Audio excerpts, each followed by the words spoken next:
Selamat pagi, saya Fedi Pilor, Guru Asuransi. Kali ini, pagi ini saya akan bertanya kepada seorang senior saya, praktisi, mantan underwriter yang akhirnya terhempas di broker. Ya, saya mau bertanya pada beliau, mengenai tarif ataupun rate, ya, apakah memang harus diatur atau dilepas saja dan bagaimana implikasinya? Pak Ketut, selamat pagi. Pagi, Bro Ferry. Silakan Pak Ketut. Ini our coach nih. Silakan Pak Ketut. Coach saya di menulis itu mudah katanya. Silakan Pak Ketut. Oke, tentang tarif ya. Bagaimana? Apa Anda sebetulnya? bilang, apakah tarif perlu diatur kan? Ada. Ternyata aturannya ada. Aturannya ada? Ada di OJK, berarti kan perlu diatur. Perlu diatur ya? Tahu nggak apa yang diatur? Apa tuh? Harus cukup. Cukup? Tidak boleh berlebih, tidak boleh kurang. Oke. Istilahnya apa tuh bahasa Balinya ya? Ya. Commensurate with the risk. Jadi istilahnya risk itu ya masing-masing punya harganya. Kalau dikatakan harus satu ya dalam hal itu saya nggak setuju. Ya boleh sama semestinya karena masing-masing risiko beda-beda harganya. Betul kan? Dan di sanalah perannya underwriter ya, to assess the risk, mana yang kelompok risikonya mungkin sama, tapi dia better in a certain extent.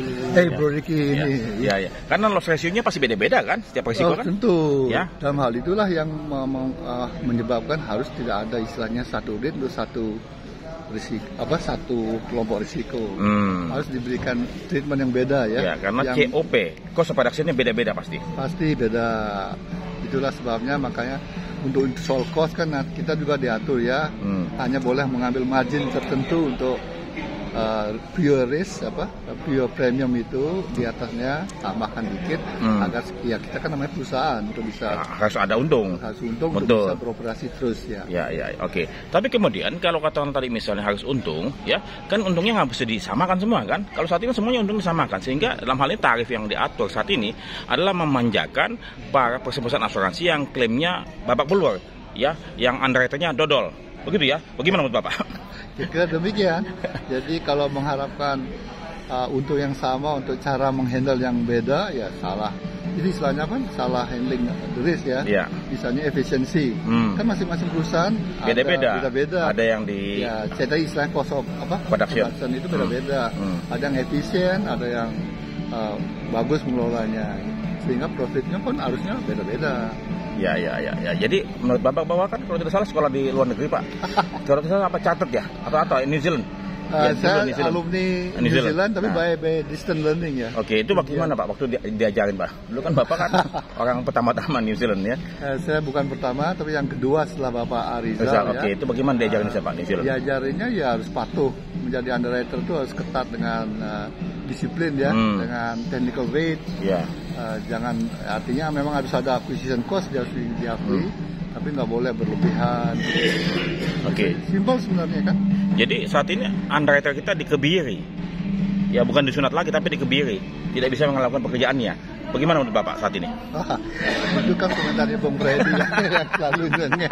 Menurut saya nggak dikebiri ya, tapi dengan adanya tarif ya mereka menjadi manja lah. Nggak pakai otak lagi ya? Nggak pakai otak ya? Malah sekarang kan muncul idenya underwriting mau pakai bantuan AI mungkin ya, karena database sudah bagus, ada machine learning untuk itu. Nggak salah sih, underwriting makin manja, tapi ya menjadi ya itu aja makin manja aja. Ya, jadi otaknya makin lama makin lumpuh. Bukan lumpuh, makin mahir memakai aplikasi jadinya. Nah, kemudian kalau saya coba analogikan asuransi seperti listrik ya, PLN ya, itu kan diatur tuh semua tuh. Apakah harus begitu? Atau mungkin perlu kayak minyak diatur tapi dibebaskan harganya, kayak misalnya Pertamina, ada juga BP ataupun ada Shell ataupun ada Vivo, gimana? Waduh, itu terlalu jauh ya, saya nggak nangkap itu ke arah mana pertanyaannya, tapi no comment lah soal harga komoditi ya. Seharusnya ya each commodity has its own cost of production, jadi harganya beda juga. Ya kayak Samsung lah, Samsung sama Apple kan beda. Tapi Samsung sama Samsung sama karena produksinya pabriknya sama kan, nggak mungkin beda kan. Lain sama apa yang mungkin disebutnya tokonya beda-beda, harganya juga sama price kan, betul ya? Karena Samsung. Tapi kalau Samsung sama Apple beda, betul Pak ya? Nah ini gimana Pak? Ini Bapak terakhir nih, bagaimana pesan Bapak untuk supaya industri ini semakin maju? Ini legasi Bapak nih, silakan Pak. Pesannya ya kerja baik-baik, hindari jaga integritas, ya. Underwrite, kalau you are in the underwriting dilakukan dengan prudent, dengan proper technical pricing, dan basic of that adalah integritas. Itu aja menurut saya. Saya baiknya ke depan supaya industri ini lebih baik. Apakah tarif harus sama atau tidak? Sebaiknya bagaimana? Menurut saya sih harus diizinkan market atau underwriters masing-masing perusahaan memakai prudence-nya untuk mengakses each and every risk untuk tiba di harga yang pasti akan kerjasama. Harus itu diizinkan dimungkinkan lah. Artinya jangan dipaksa untuk satu risk untuk satu barang gitu ya. Pak Ketut, terima kasih banyak. Welcome, Bos. Ini beliau ini terpaksa saya tembak untuk ngomong karena beliau adalah peserta saya di khusus menulis itu mudah ya. Terima kasih banyak, semoga Bapak dan keluarga serta cucu dan sehat. Ini Pak Mas Chandra nih. Ya, sampai jumpa ya, Pak Haji ya. Oke, mungkin Mas Haji gimana mengenai tarif ini sebagai broker? Perlu sama apa enggak? Saya agak berbeda sama Pak Ketut. Menurut saya pendapat pribadi saya, ini sebetulnya regulasi tarif ini bridging yang dilakukan oleh OJK, karena idealnya, karena kalau kita lihat OJK itu sedang melakukan transformasi di ekosistem industri, mengatur jumlah pemain. Berarti mau mengurangi jumlah pemain, membunuh yang kecil-kecil. Bukan.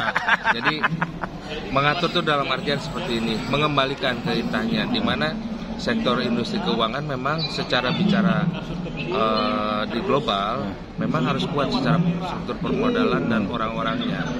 Itu yang diatur oleh OJK sebetulnya, sehingga mendorong perusahaan-perusahaan itu untuk melakukan konsolidasi. Pilihannya dia menambah permodalan atau melakukan konsolidasi sesama industri yang sama.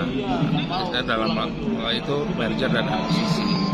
Itu yang saya lihat didorong oleh OJK. Kebijakan yang dilakukan oleh OJK selama ini untuk sebagai antaranya itu dia lakukan pengaturan tarif. Tujuannya supaya industri juga kecukupan profitnya itu. Ya udah. Terima kasih, sampai jumpa. Terima kasih.